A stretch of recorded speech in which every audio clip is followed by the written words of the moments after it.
Olá, pessoal. Esse é mais um episódio da nossa série de História das Heresias. Assim, nós conseguimos compreender melhor os desafios da teologia antiga e como essa teologia se posicionou frente aos opositores daquela época.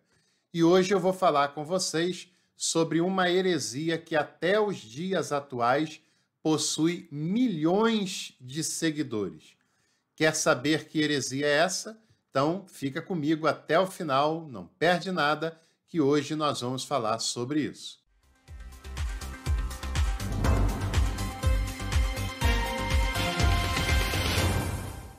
Eu aproveito também para convidar você a ser um apoiador do nosso trabalho. Se esse trabalho tem te ajudado nos conteúdos da teologia, das humanidades, da própria fé, considere a possibilidade de nos apoiar. Você pode se inscrever na plataforma Apoia-se, escolher a forma de pagamento da sua contribuição, pode enviar pela chave Pix ou pelo Valeu Demais e, além disso, você ainda pode escolher um dos planos e se tornar membro do canal. Escolha uma dessas possibilidades, ajude esse canal a continuar crescendo e você será muito bem-vindo e muito bem-vinda por aqui também. Bom, hoje nós queremos comentar um pouquinho mais sobre um homem chamado Eutiques, ou eutiquianismo. Já ouviu falar sobre eutiquianismo? É um pensamento cristológico, mais um deles, né? Mais um pensamento cristológico que não foi aceito pela igreja e por isso foi condenado.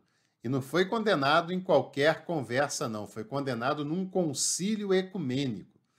O Eutiques nasceu no ano de 378 e se tornou monge nas imediações de Constantinopla, a principal cidade do Oriente, uma das mais importantes cidades de todo o cristianismo antigo.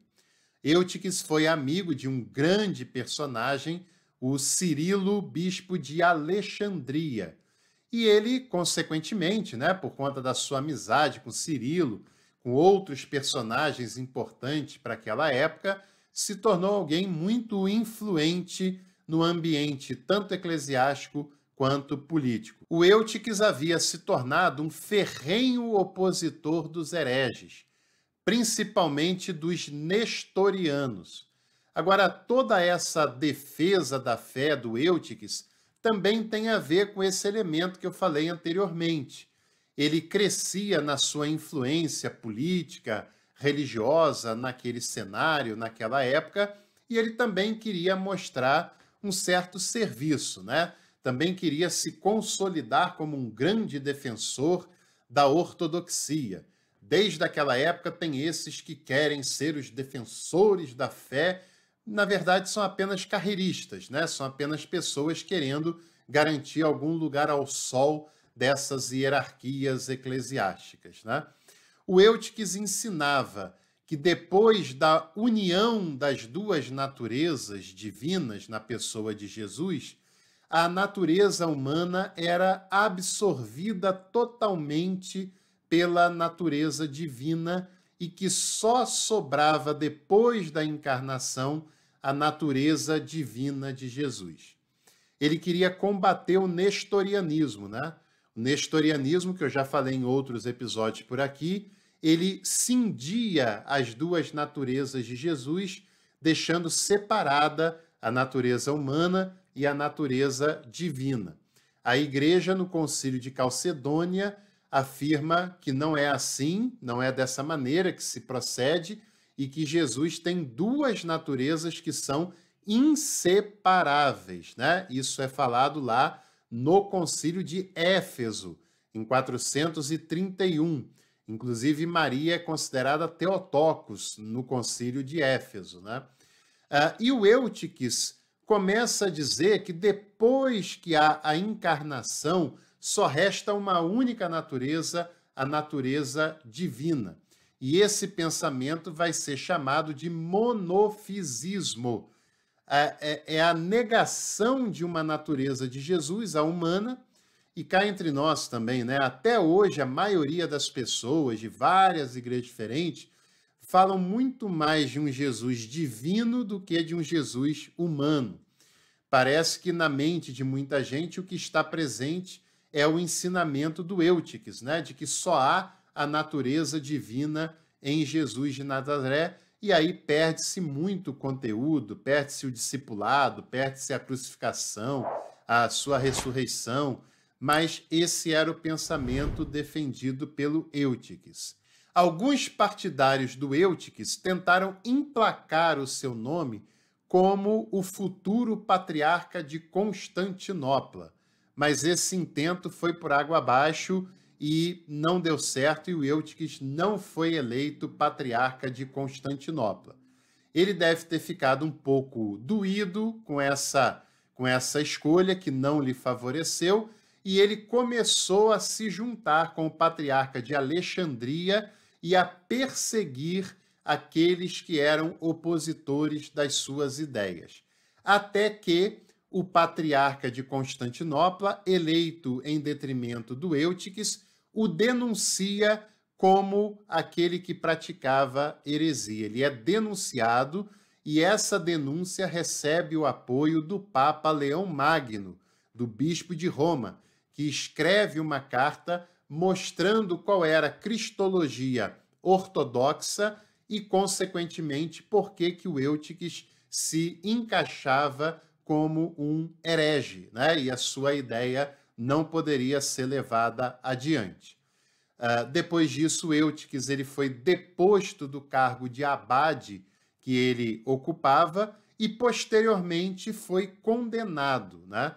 Sua condenação definitiva foi no Concílio de Calcedônia, no ano de 451, que reafirma que Jesus tem duas naturezas e essas naturezas elas são inseparáveis, indivisíveis, sem misturas, que elas se organizam de modo pleno, que é a chamada união hipostática. Essa é a definição de Calcedônia, que condena o eutiquianismo ou, como você queira, o monofisismo. O Eutiques morreu em 454, 3 anos depois do concílio de Calcedônia que o condenou, mas até hoje existe igrejas monofisistas.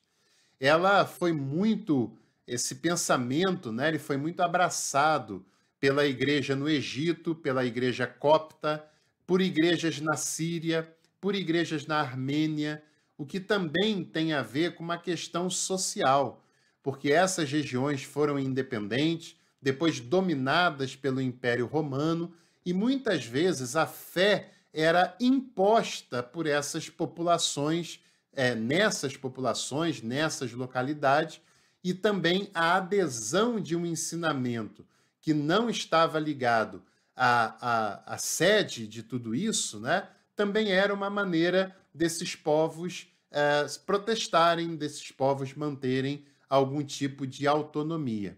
E até hoje existe cerca de 6 milhões de monofisistas no Egito, aproximadamente 15 milhões de cristãos dessa linha na Etiópia e também cerca de 4 milhões de cristãos monofisistas na Armênia. E é claro que são comunidades que têm uma história muito grande, uma história muito respeitada, né?